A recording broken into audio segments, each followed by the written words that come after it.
Assalamualaikum warahmatullahi wabarakatuh. Kami dari kelompok 1 Hukum Investasi akan memperkenalkan diri dengan saya sendiri, Alifia Azhar Hayati dengan NIM 2274-2012-94, tekan sebelah kiri. Nama saya Stefani Bettina dengan NIM 2274-2012-08. Nama saya Rafael Pakwan dengan NIM 2274-2012-42. Nama saya Andre Sirait dengan NIM 2274-2012-45. Dengan saya Rina Borusian dengan NIM 2274-2012-80. Saya JP Pratama 2274-2012-88. Dan dengan saya sendiri, Sandi Ramadana dengan NIM 2274-2012-09. Dan di sini kami akan mewawancarai berbagai pihak, mulai dari pihak OJK, pelaku investasi, dan perusahaan investasi. Selamat menyaksikan. See you.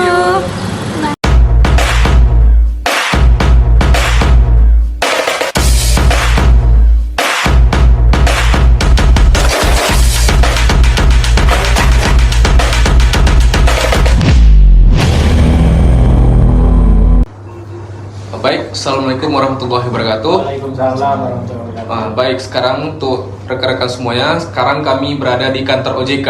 Nah, sedikit perbincangan untuk hari ini dengan Mas Dio itu. Ya. Oke, baik rekan-rekan semua, kali ini kita akan berbincang tentang seputar investasi. Nah, tunggu berikutnya.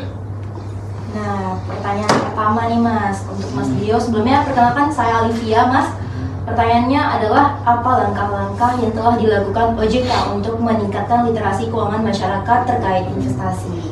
Ya, untuk di secara otoritas jasa keuangan secara wide, secara se-Indonesia itu programnya sama semua, yaitu untuk literasi itu kami mengedukasi masyarakat di berbagai lapisan.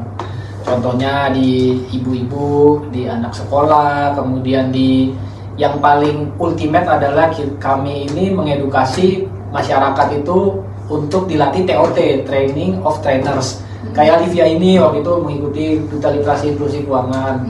Nah, itu tujuannya adalah kami menggodok para duta literasi ini untuk menjadi trainer gitu. Jadi kami mengedukasi satu orang, tapi nanti Olivia ini bisa bagian dari untuk mengamplifikasi program kami. Olivia harusnya sudah bisa melakukan edukasi kepada teman-teman ataupun ke lingkungan sekitarnya, seperti itu. Itulah cara kami untuk meningkatkan indeks literasi keuangan, seperti itu. Dan nanti kan kalau untuk meningkatkan kemampuan ataupun literasi keuangan itu ada tahapan. Yang pertama, orang itu diajarkan menabung. Kemudian kalau menabung sudah bisa, baru lanjut ke langkah selanjutnya ke investasi. Nanti investasinya itu dari resiko yang rendah sampai resiko tinggi. Rendah itu misalnya deposito, reksadana, kemudian naiklah sampai ke pasar modal. Gitu. Jadi ada tahapan-tahapannya. Nggak bisa orang baru tahu menabung kemudian langsung diajarin ke investasi pasar modal. Itu nggak masuk tuh. Ya, harus bertahap. Oke Mas, terima kasih. Nah, untuk pertanyaan selanjutnya Mas, kan tentang para investor, ya kan? Tentu sekarang kita lihat di media online, sekarang banyak investor itu sekarang takut Mas untuk berinvestasi di Indonesia, nah, karena tidak terjamin itu keamanannya gitu. Jadi bagaimana solusi OJK itu supaya agar investor itu merasa aman untuk menginvestasi di Indonesia Mas? Gitu. Ya, nah. Sebenarnya kalau investasi ini kan investasi misalnya di pasar modal itu adalah untuk investor-investor yang mature, yang artinya itu sudah secara kemampuan dan pengetahuan tentang produk dan layanan keuangan itu sudah paham. Jadi makanya tadi kami bilang nggak bisa orang yang baru kenal lembaga jasa keuangan langsung terjun ke pasar modal seperti itu. Nah, jadi untuk investasi itu bertahap dari yang low risk sampai medium sampai ke high gitu. Nah, untuk keamanannya ya pasti orang ketika sudah low itu udah tahu nih, misalnya reksadana, ikut reksadana itu kan dia low risk kan, tapi returnnya juga low kan. Nah, ketika orang sudah mulai paham nih tentang investasi di reksadana, ya dia kan udah tahu nih resikonya kayak gini dan kelebihannya apa. Nah, dia ketika sudah paham naik dikit seperti itu. Nah, sebenarnya keamanan itu kan datang dari diri sendiri, tapi untuk dari pemerintah sebenarnya ada lembaga penjaminnya seperti itu. Di pasar modal pun ada lembaga penjaminnya, di perbankan pun juga ada lembaga penjaminannya. Misalnya di perbankan deposito itu dijamin di LPS sampai 2 miliar seperti itu. Di pasar modal pun ada lembaga penjaminnya kayak gitu. Baik, untuk pertanyaan ketiga, sebelum memulai investasi, Mas? Ya, kalau untuk investasi yang jelas mungkin Alivia juga sudah tahu, ingat adalah 2 L. Legal pertama adalah L pertama adalah legal. Legal itu apa? Perusahaannya apakah legalitasnya seperti apa? Apakah terdaftar di OJK ataupun di kementerian atau lembaga terkait seperti itu. Misalnya ada yang ngaku-ngaku robot trading seperti itu. Nah, dicek dulu nih apakah dia terdaftar atau enggak, apakah dia perusahaan sekuritas atau bukan. Kan tinggal dicek di kontak 157 atau melalui WhatsApp kan. Nah, itu legalitas. Kemudian yang kedua adalah logis. Logisnya itu apa? Apakah return yang diberikan itu logis secara akal kita.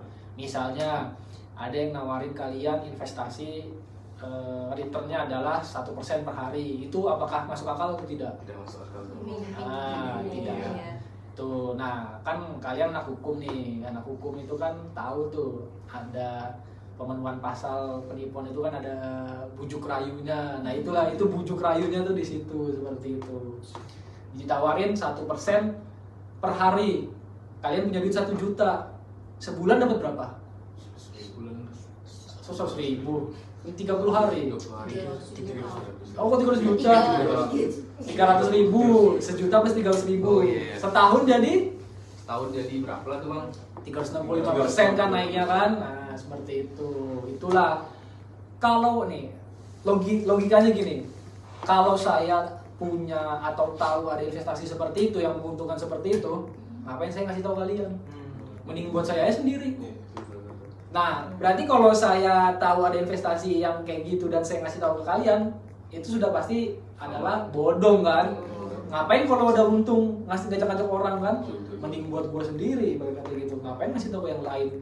Apalagi dengan pamer kekayaan. Biasanya kan kalau investasi bodong itu jadinya ciri-cirinya adalah memamerkan harta, terus di endorse oleh public figure atau tokoh agama dan lain-lain. Returnnya nggak jelas dan klaimnya adalah tanpa risiko. Itulah yang harus diwaspadai dari investasi gitu. Jadi ingatnya adalah 2 M, legal dan logis. Ada lagi? Atau ada pertanyaan yang improve? Nggak apa-apa loh. Nah, jadi disitulah lahir Undang-Undang Nomor 25 tahun 2007 tentang penanaman modal, mengatur tentang hukum investasi. Jadi hukum itu mengatur penegakan bagaimana hukum itu kita mencegah agar tidak terjadi kerugian dalam masyarakat, bagian gitu ya Mas. Dan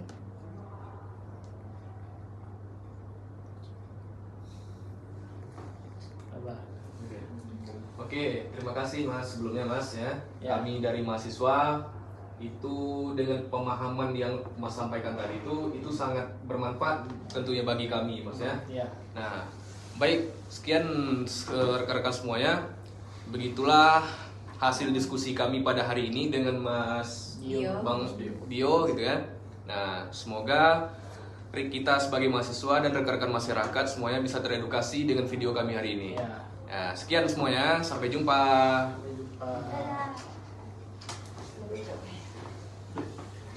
Sampai jumpa.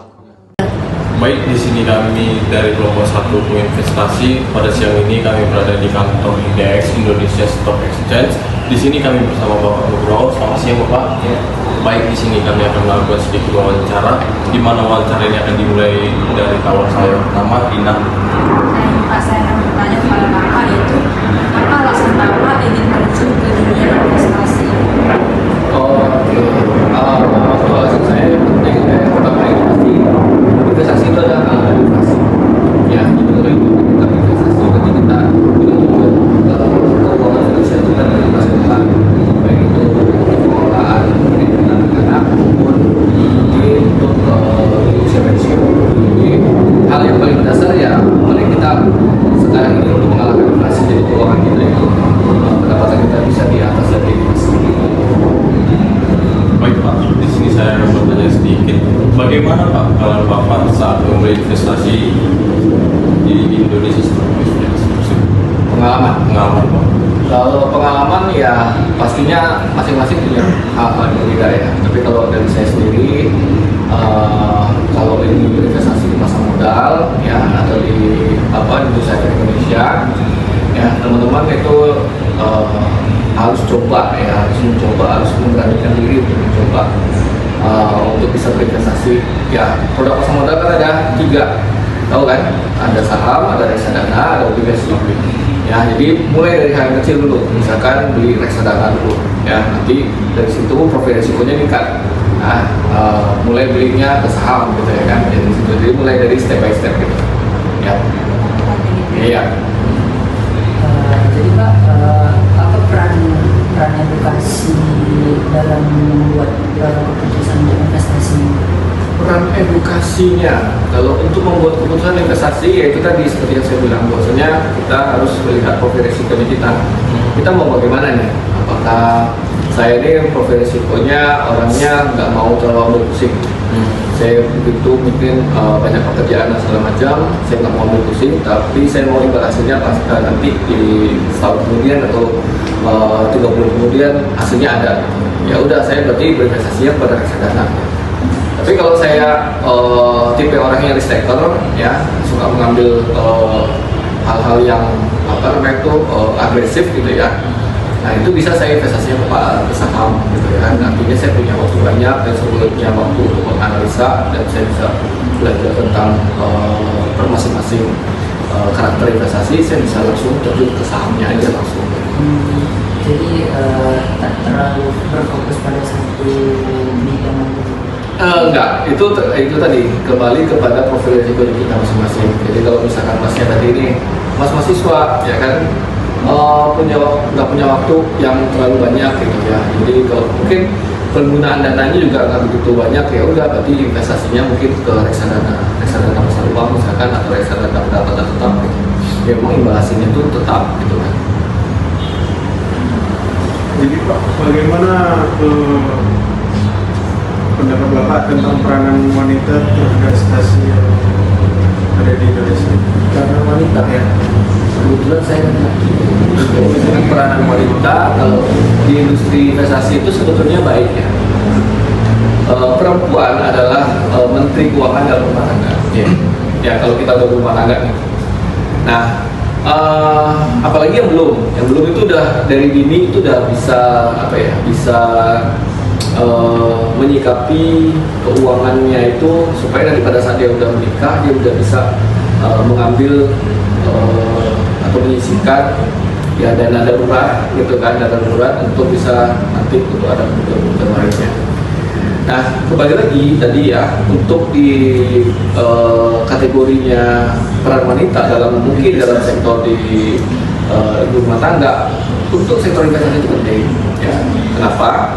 Karena gini, kalau misalkan kita bicara lah seorang ibu rumah tangga lalu dia tidak berperan dalam investasi ya, mungkin ya uangnya akan mungkin habis aja gitu, untuk dana darurat nggak ada gitu.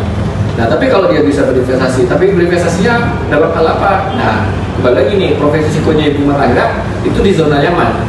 Nah, kalau di zona nyaman berarti ibu rumah tangga ini cocok investasinya pada reksadana pasar uang misalnya, yang imbal hasilnya di atas deposito nih, ya kan? Kalau deposito dia harus punya tenggat waktu, ketentuan waktu nih, misalkan 1 bulan, 3 bulan gitu kan, nggak bisa dicairkan setiap saat. Tapi kalau reksadana bisa dicairkan setiap saat gitu loh. Nantinya dia punya kebutuhan dana darurat, misalkan ada kebutuhan dana darurat dia bisa langsung cairkan. Gitu. Nah seperti itu. Nah kalau perannya tadi ya penting itu investasi itu untuk ibu rumah tangga atau para wanita. Baik, terima kasih kepada Bapak Nugroho atas arahan dan infonya mengenai sekitar investasi. Pada siang ini kami tutup hasil presentasi kami. Selamat siang. Demikianlah video dari kelompok kami. Mohon maaf apabila ada kesalahan dan kekurangan. Wabillahi taufik wal hidayah. Wassalamualaikum warahmatullahi wabarakatuh.